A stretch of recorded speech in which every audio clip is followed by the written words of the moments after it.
भक्त भक्ति भगवंत गुरु चतुर नाम वपु एक, इनके पद वंदन किए नाशत विघ्न अनेक। जय जय श्री राधे। आप सभी का खूब हार्दिक स्वागत है भक्तों की इस प्रेममय श्रृंखला में, इस रसमय श्रृंखला में। और आज एक ऐसे भक्त का चरित्र है जिसका वर्णन श्री भक्तमाल जी में नाभा गोस्वामी जी ने तो नहीं करा, पर उस भक्त के चरित्र पर इतना रीझ गए श्री प्रियादास जी कि अपने कवित्व में उसका वर्णन करने से रह ना पाए।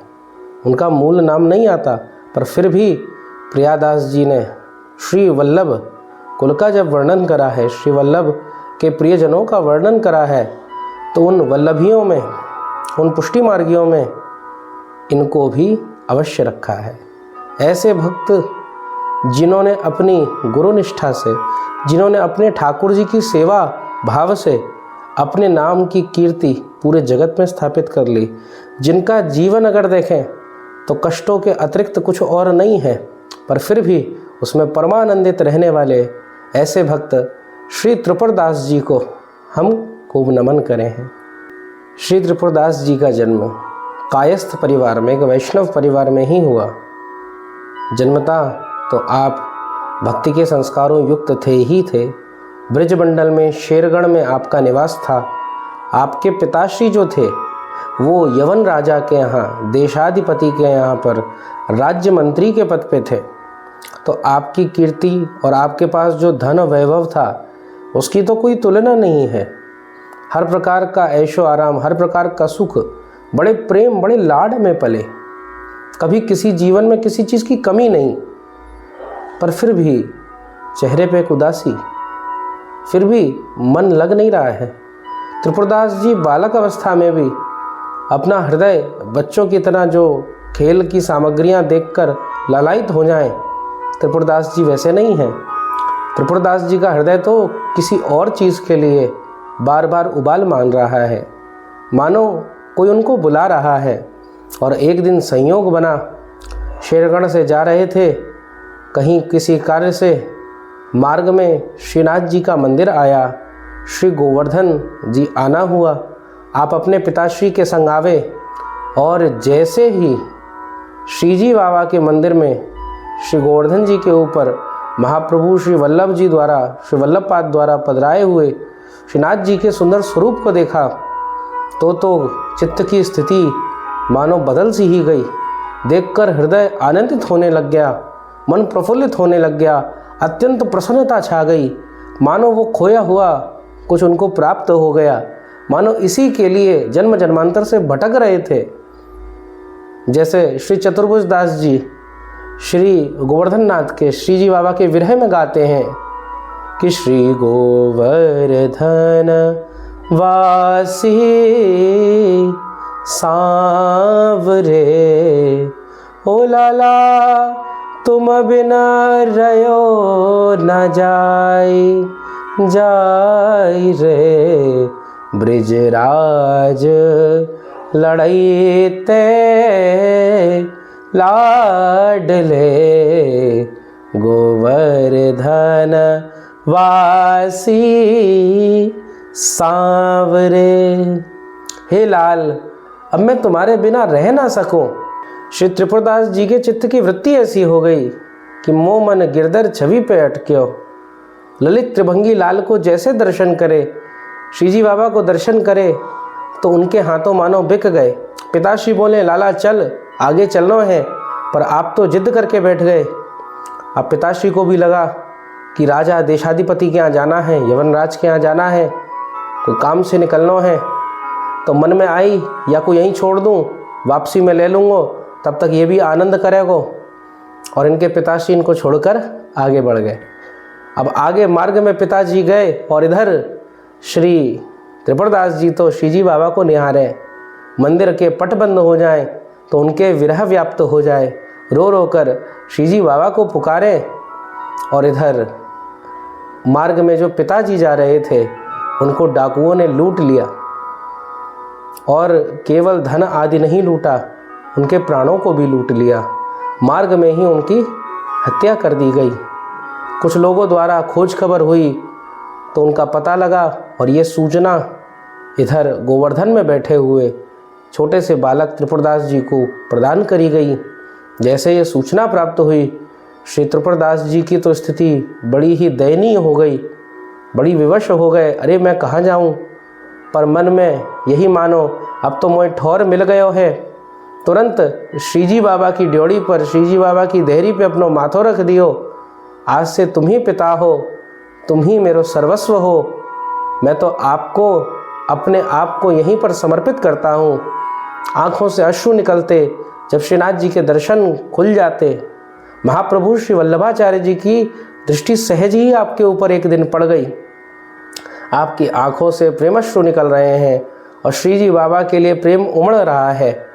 इस दृश्य को जब देखा तो महाप्रभु श्री वल्लभाचार्य जी ने पूछा, लाला तू कौन है, कहाँ से आयो, तेरो माता पिता कौन है?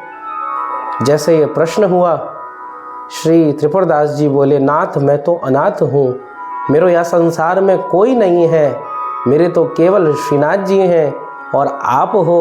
और ऐसो कह के श्री त्रिपुरदास जी ने अपने माथे को श्री आचार्य चरण के चरणों में पधरा दियो। अब श्री वल्लभाचार्य जी ने तुरंत उसी क्षण इनको दैवीय जीव मानकर इनका ब्रह्म संबंध कराया, इनका संबंध ठाकुर जी से जोड़ दिया, इनकी दीक्षा करा दी। अब तो श्रीजी बाबा की सेवा करें, आनंद से रहें, अब खूब प्रेम से रहें। और तभी खोज खबर वाले आए और यवनराज भी अपने राज्य मंत्री को ढूंढ रहा था, उसके परिवार को ढूंढ रहा था कि उसके परिवार का कोई जन हो। इनकी निष्ठा, इनकी कीर्ति भी बड़ी प्रचलित हो गई। तो कोई यवनराज को सैनिक आयो, कोई जानकार आयो, आपको ले गयो, महाप्रभु जी से आज्ञा ले ली और आपको मंत्री के पद पर बैठा दिया।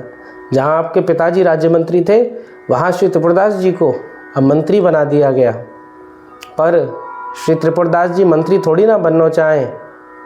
अरे हृदय में तो यही भाव है कि चरण शरण गिरिराज धरण की, चरण शरण गिरिराज धरण की।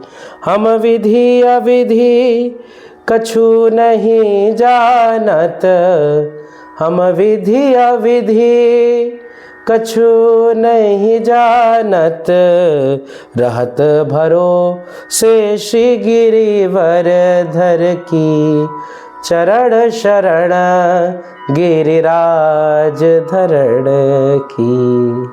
अब मेरा जो हृदय है, मेरा जो चित्त है, वो तो श्री गिरधर लाल जी को हो गया, श्री ठाकुर जी का हो गया।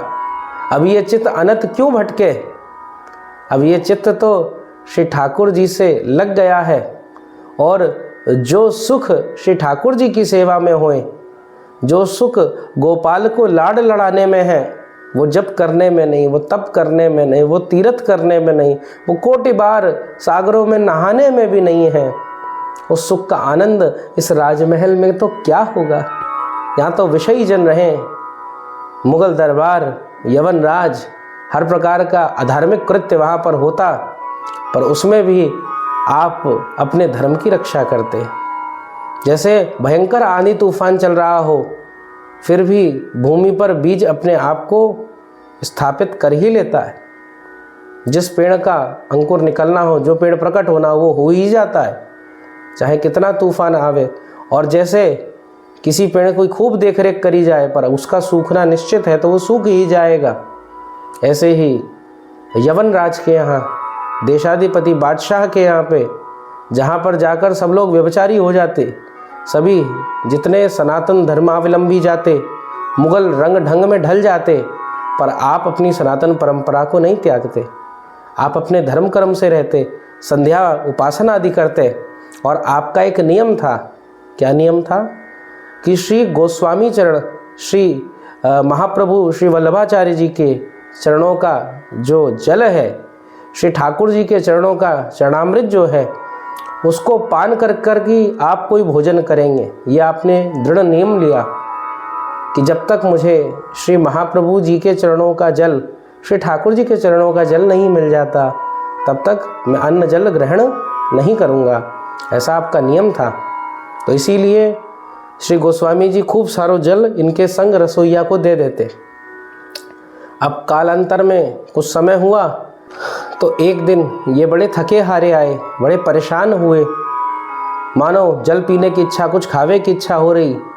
रसोइया से कही फटाफट भोजन बना, ठाकुर जी को पधरा और नेक गोसाई जी को, श्री महाप्रभु श्री वल्लभाचार्य जी को और श्री ठाकुर जी को नेक चरणामृत मोकू दे दे। रसोइया तो बोलो कि हे मंत्री जी, चरणामृत तो खत्म है गयो, चरणामृत तो समाप्त है गया। अब जैसे ये कानों में पड़ी तो थोड़ा सा खींच भी गए, कारण ये कि बहुत भूखे भी थे। पर फिर सोचा नियम को तो पक्का करना है, जब तक आचार्य चरण का चरणामृत नहीं मिलेगा, ठाकुर जी का चरणामृत नहीं मिलेगा, तब तक मैं चैन से नहीं बैठूंगा, तब तक मैं कछु ग्रहण नहीं करूँगा, मैं कुछ भोजन नहीं पाऊँगा। आप चले गए और काम करने लग गए। अब आप अपने काम में ऐसे व्यस्त हुए, खूब सारा काम आ गया, लोग आए, फरियादी आए आपसे मिलने को, आप उन सब की देख रेख में लग गए। भोजन सुबह से कछु करो नहीं, जीभ सूखी जा रही, और चरणामृत के अभाव में आपने प्रण ले लिया कि मैं कछु खाऊंगा नहीं। ठाकुर जी को सहजी दया आ गई। अरे त्रिपुरदास, इतना श्रम क्यों करे है? ठाकुर जी ने मन में विचार करो और एक छोटे से बालक को रूप ले लियो और बालक 3 थाली लेके आ गो। रसोइया से कही, देखो श्री गोस्वामी जी ने ये चरणामृत भिजवायो है, श्री महाप्रभु जी के द्वारा ये चरणामृत दियो गयो है। एक तरफ श्री वल्लभाचार्य जी को चरणामृत, एक तरफ श्री ठाकुर जी को चरणामृत, और तीसरी श्रीजी बाबा के लिए भोजन सामग्री। अब रसोइया ने जैसे देखी बड़ो प्रसन्न भयो और तुरंत उसने भोजन आदि तैयार करे, ठाकुर जी को निवेदित करा। हर वैष्णव का परम धर्म है, जब तक ठाकुर जी भोजन ग्रहण ना कर लें तब तक हम कैसे खा सकें। अगर हमने घर में ठाकुर जी की सेवा पधराई है तो उसका उद्देश्य क्या है?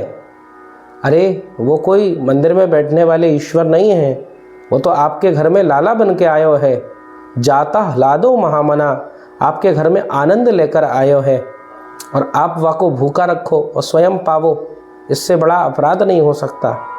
सात्विक पाओ जो लाला पावे, और लाला को भोग लगा कर पाओ। जब तक ठाकुर जी भोग ग्रहण ना करें तब तक आपको आनंद नहीं आना चाहिए, उसके बाद में उसके पाछे आप भोजन करो, ऐसो सिद्धांत बताया गयो। तो अब थक हार कर त्रिपुरदास जी को बुलाने के लिए बहुत बार भेजा इसने, रसोइये ने। खूब सारे सेवक गए, त्रिपुरदास जी बार बार मना कर देते, अरे नहीं मुझको काम करने दे, काम करने दे। तभी एक सेवक बोलो, श्री आचार्य चरण ने कृपा करी है और ऐसे ऐसी लीला हुई है, जैसे आपके कानों में शब्द पड़े और आप तुरंत दौड़कर पहुँचे रसोइया के पास में। रसोइया से पूछे, यहाँ चरणामृत तो नहीं था, कहाँ से आयो, कौन ने भिजवायो? तो बोले, एक छोटो सो बालक आयो और वाने कही कि ये आपके ताई भिजवायो है, त्रिपुरदास के ताई भिजवायो है, ये महाप्रभु जी को चरणामृत है, ये ठाकुर जी को चरणामृत है, और ये भोग की थाल है, ये त्रिपुरदास को दे दियो। जैसे ये शब्द त्रिपुरदास जी ने सुने तो अत्यंत आह्लाद हो गया। अरे बताओ, अरे रसोइया तू समझो ना, अरे ये ठाकुर जी ही हते, मेरे कारण ठाकुर जी को श्रम करना पड़ गया, मेरे इस हट के कारण आज ठाकुर जी परेशान हुए। अरे मोको तो दंड मिलना चाहिए, पर ठाकुर जी तुम कितने कृपा निधान हो, हे प्रभु आप कितने भक्तवत्सल हो कि आप करुणा करते हो। ऐसे ही एक माता जी का भी चरित्र है। उन्होंने महिमा सुनी जगन्नाथ जी के प्रसाद की।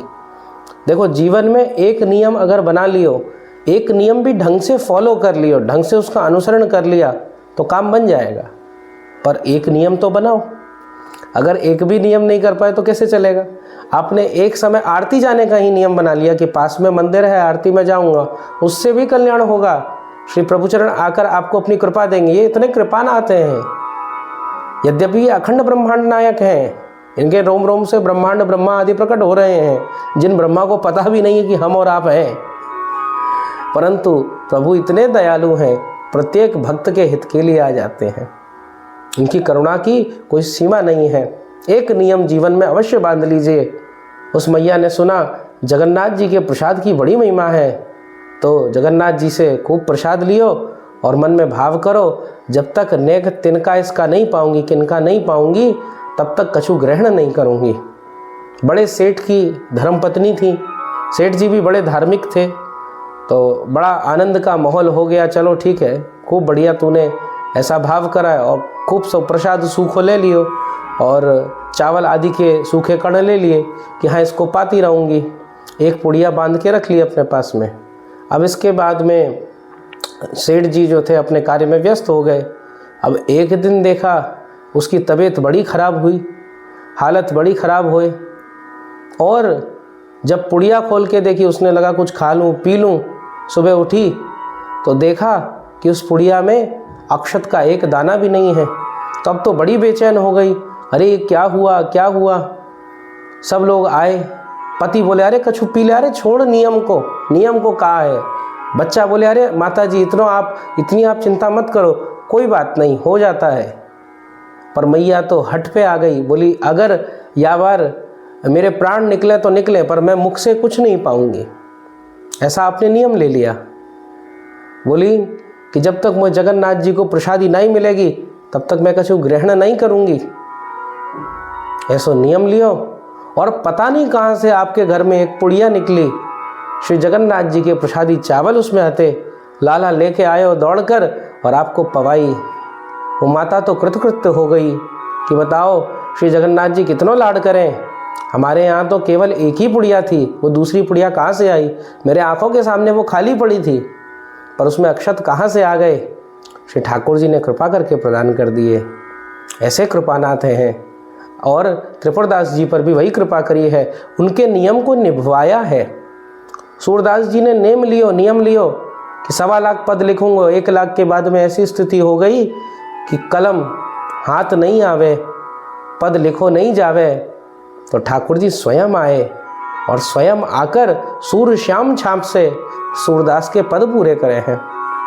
जो नियम भक्त करे है उसको पूर्ण कौन करावे, ठाकुर जी करावे। ऐसे दक्षिण में एक कथा है, श्री ठाकुर जी का दक्षिण का मंदिर था, वहाँ भक्त ने प्रण लिया कि पास में एक ताल होना चाहिए, ठाकुर जी नौका विहार करें। अब उसकी पत्नी गर्भवती, दोनों मिलके गड्ढा खोदें, श्रम करें। तो सहायता के लिए कौन आए, स्वयं ठाकुर जी आवे। ठाकुर जी आकर उसकी मिट्टी उठा के ले जाते। ये ठाकुर जी को प्रेम है।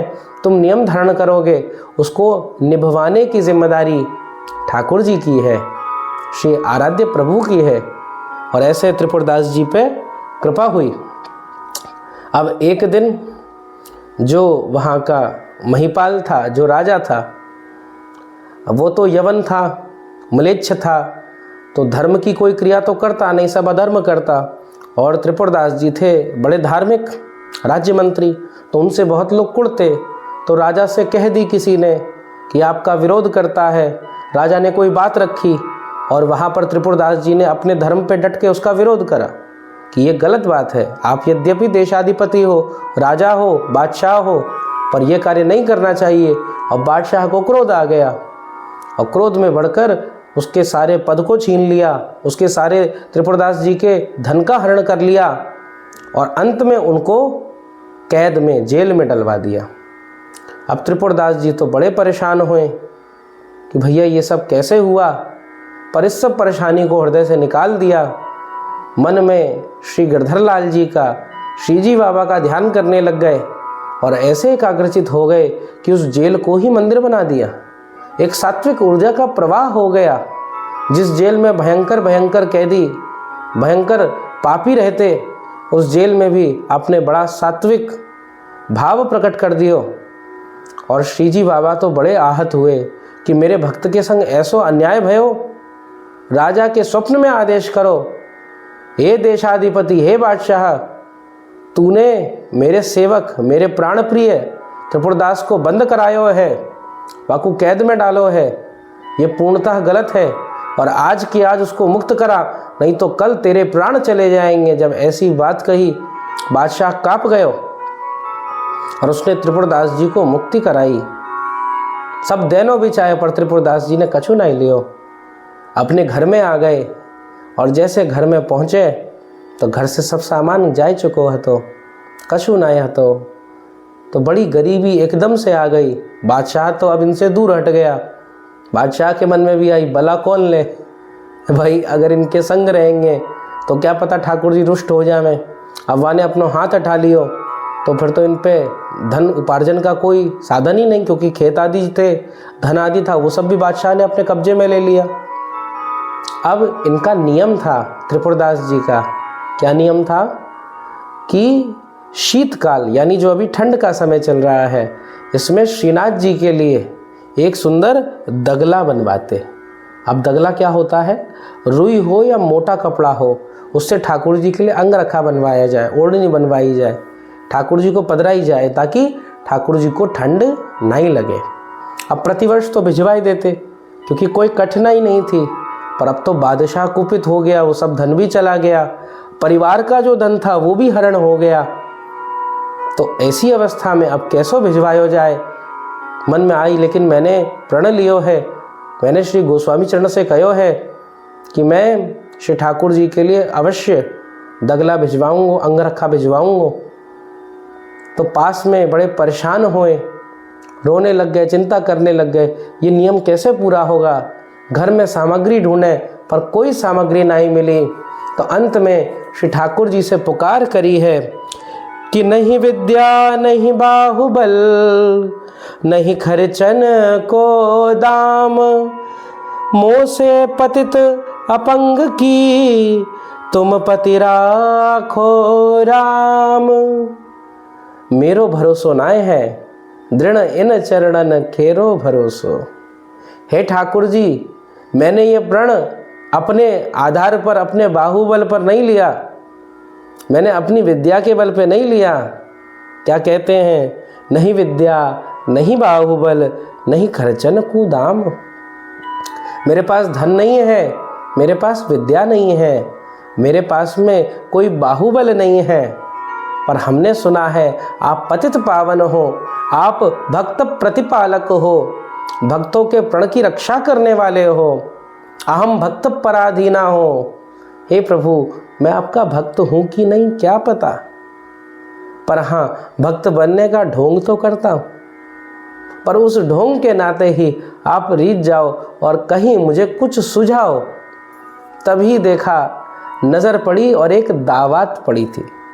दावात माने जिसको आजकल इंक पॉट कहते हैं। आज तो प्रयोग नहीं होता रिफिल वाले पेन, और पहले के पेनों में इंक रखने के लिए एक ऐसे कुछ आता था, उसमें इंक रखी होती थी, उसको निकालते थे। तो वो पीतल की दावात रखी हुई थी।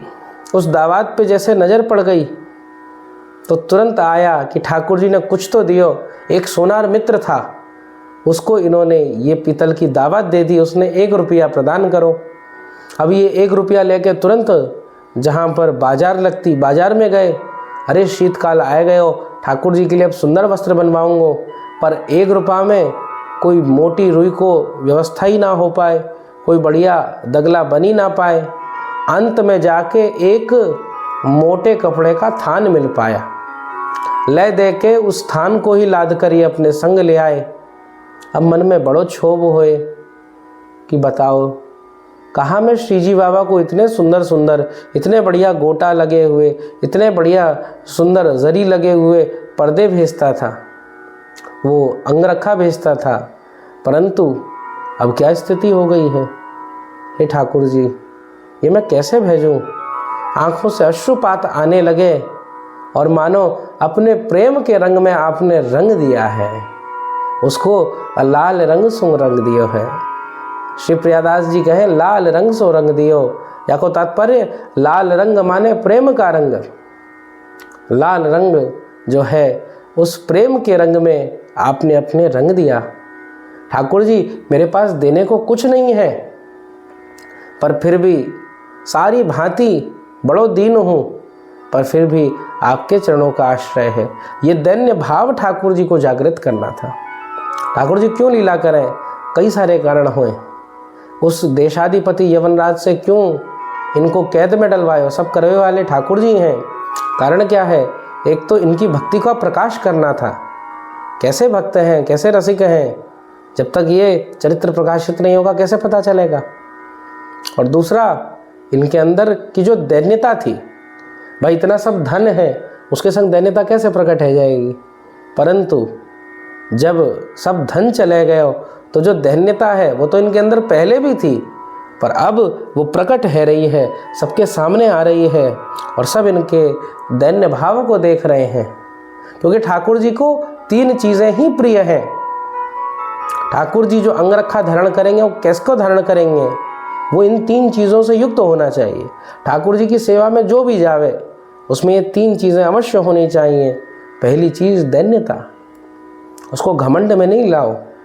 इस दरबार दीन को आदर, इस दरबार में तो दीन का आदर है।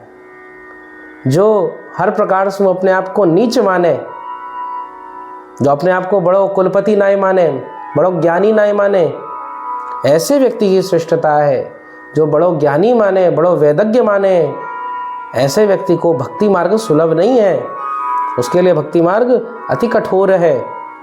और दूसरी चीज़, ठाकुर जी को प्रिय है अनुराग। राम ही केवल प्रेम प्यारा, जान लेओ जो जान निहारा। अगर जानना चाहते हो तो इतनी बात जान लो। क्या बात? कि राम ही केवल प्रेम प्यारा, हमारे ठाकुर जी को केवल प्रेम प्रिय है। जो भोग आप अर्पित कर रहे हो उसमें प्रेम नहीं तो ठाकुर जी स्वीकार नहीं करते। जो वस्तु आप अर्पित कर रहे हो उसमें प्रेम नहीं तो ठाकुर जी स्वीकार नहीं करते। जो आप वस्त्र अर्पित कर रहे हो उसमें प्रेम नहीं है तो ठाकुर जी स्वीकार नहीं करते। उसमें धन का मद है, देखो मैंने इतने नोट रख दिए, उन्होंने ले लिया, तो इसका तात्पर्य है ठाकुर जी ने नहीं लिया, सेवकों ने ले लिया होगा, गोसाइयों ने ले लिया होगा, पर ठाकुर जी ने उसको स्वीकार नहीं करा। ठाकुर जी तो केवल प्रेम युक्त वस्तु को ही स्वीकार करें। बड़ो दैन्य बन के जावे, ठाकुर जी क्या पता स्वीकार करेंगे कि नहीं करेंगे। करेंगे तो ठाकुर जी का ये कितना प्रेम है। और तीसरी चीज़, जिस पर ठाकुर जी बिक जाते हैं, जिस पर ठाकुर जी अपना सर्वस्व निछावर कर देते हैं, वो है भक्तों के आंसू, भक्तों के अश्रु। श्री बिंदु कवि तो बार बार कहवें कि प्रभु तो इन दृग बिंदुओं पर ही बिक जाते हैं। जो आंसू से अश्रु निकलते हैं, जो आंखों से आंसू निकलते हैं, ठाकुर जी को उनसे बड़ो लाड है, उनसे बड़ो प्रेम है कि ये मेरे ताई बहा रहे हो है। खून से बढ़कर है आंसू, ऐसा कहीं हमने श्रवण करा, पता नहीं सत्य है नहीं, ये तो आप जानो, कि कई कतरे जब, कई बूंद जब खून की मिलती हैं तब एक बूंद अश्रु की तैयार होती है। तो किसी के प्रेम में आंसू बहाना मतलब अपना खून बहाना, अपनी सबसे प्रिय वस्तु को बहाना।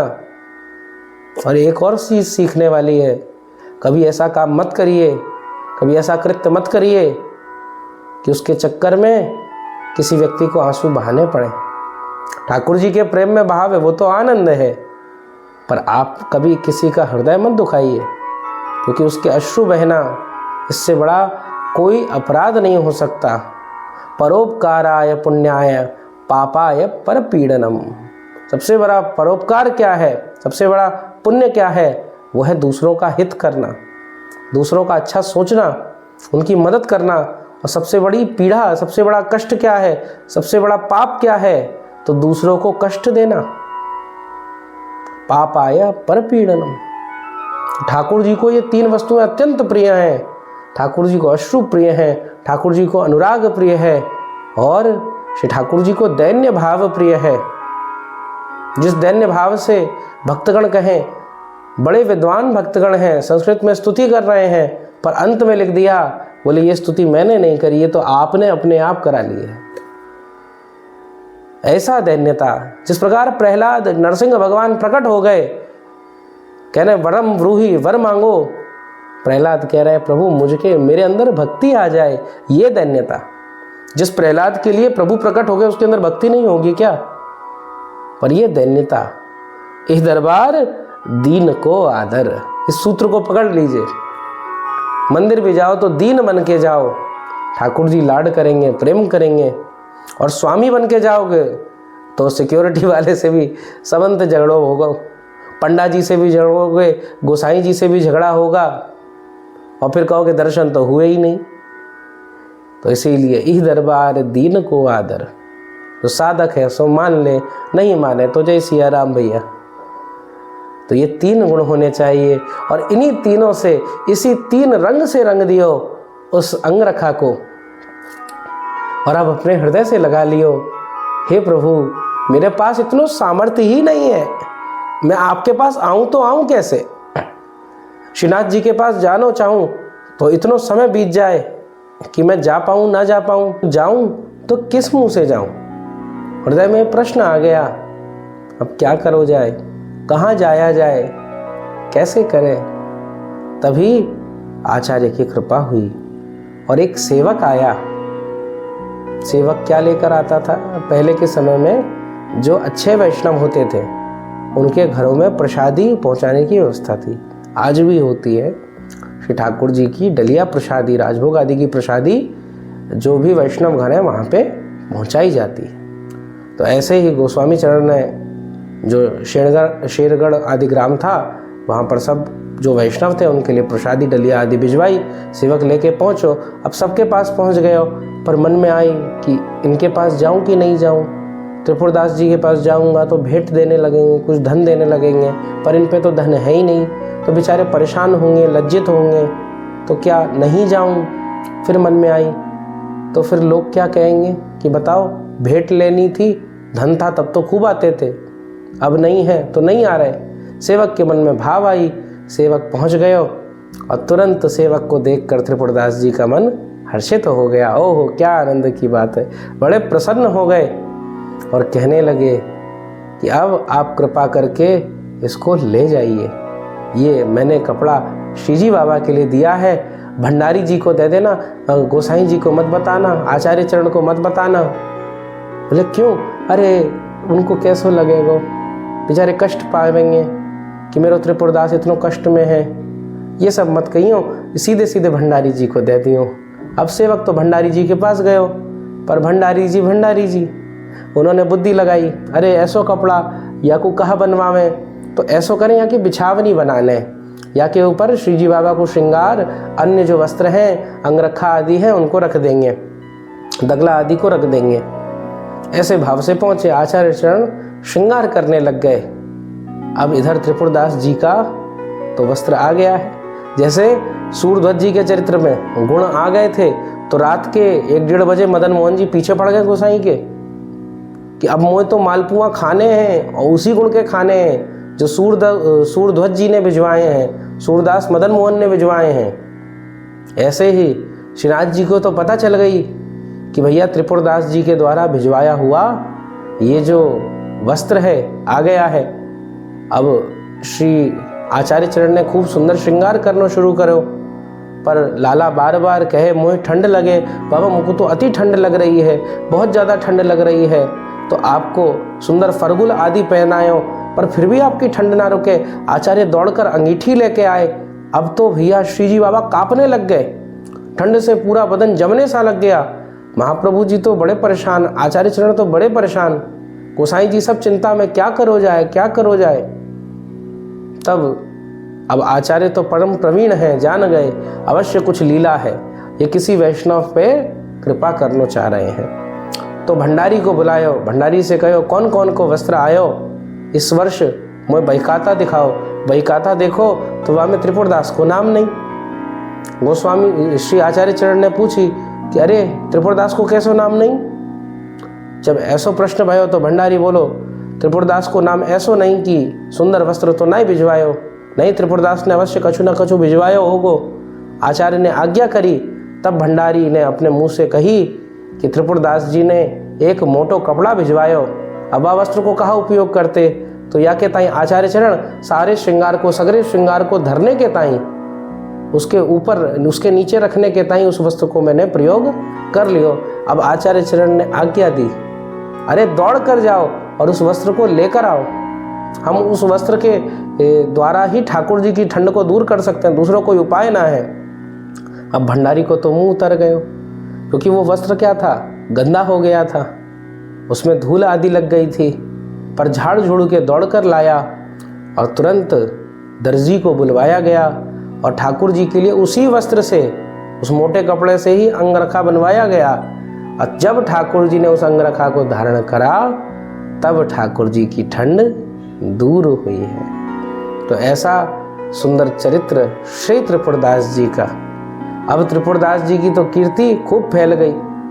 जैसे अब आसपास के वैष्णव देखते हैं, अच्छा त्रिपुरदास के वस्त्र से ठाकुर जी को इतना आनंद मिला, गर्माहट मिली, तो सब बड़े प्रसन्न हो गए। सारे वैष्णवों में त्रिपुरदास जी का नाम, कई वैष्णवों की टोली जावे तो त्रिपुरदास जी की जय जयकार करे। अब ये सारी लीला जिस दिन त्रिपुरदास जी को पता चली, त्रिपुरदास जी तो अपने घर में झरझर रोवें, श्री जी बाबा मुझसे कितनों प्यार करें, कितनों नेह करें, ऐसो लाड़ कौन किससे करतो होगो। और तुरंत त्रिपुरदास जी ने एक पद रचियो।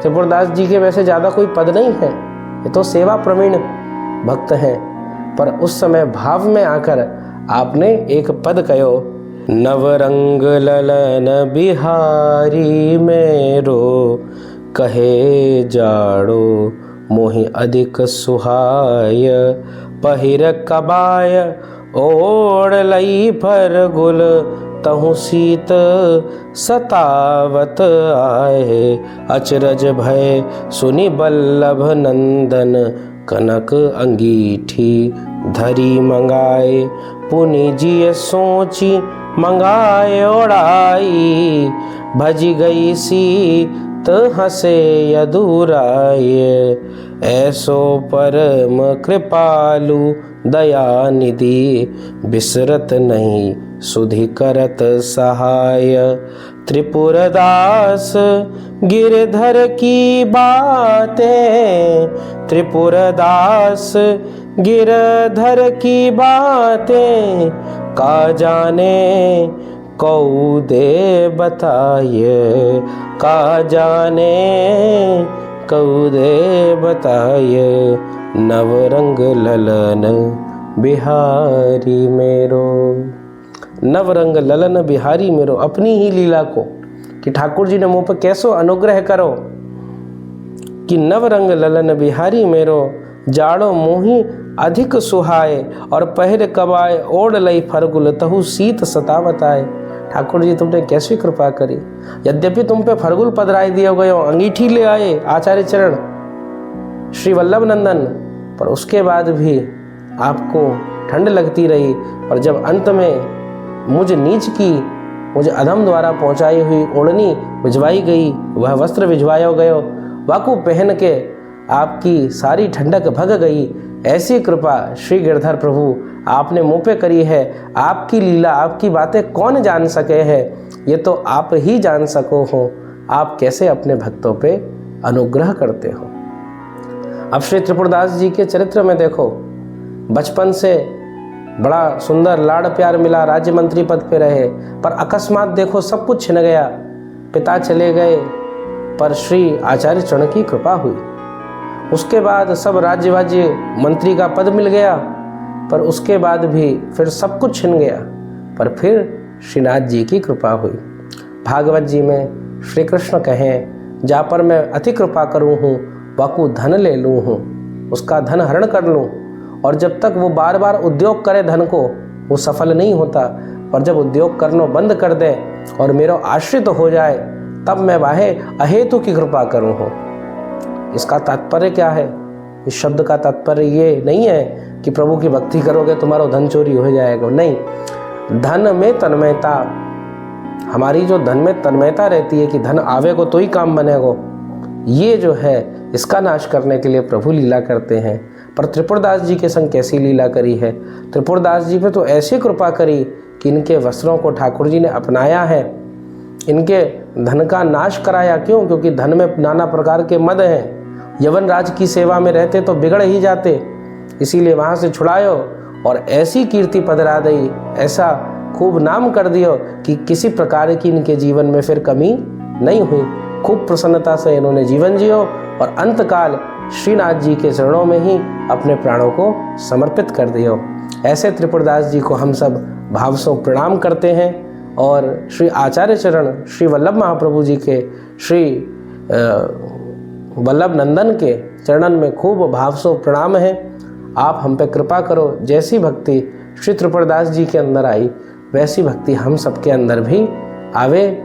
आज के सत्संग का समर्पण का भाव श्री त्रिपुरदास जी के चरणों में करते हैं। आज के सत्संग को उनके चरणों में हम समर्पित कर कर उनसे ऐसो आशीष करें कि ठाकुर जी भी हमारे संग ऐसी लीला करें।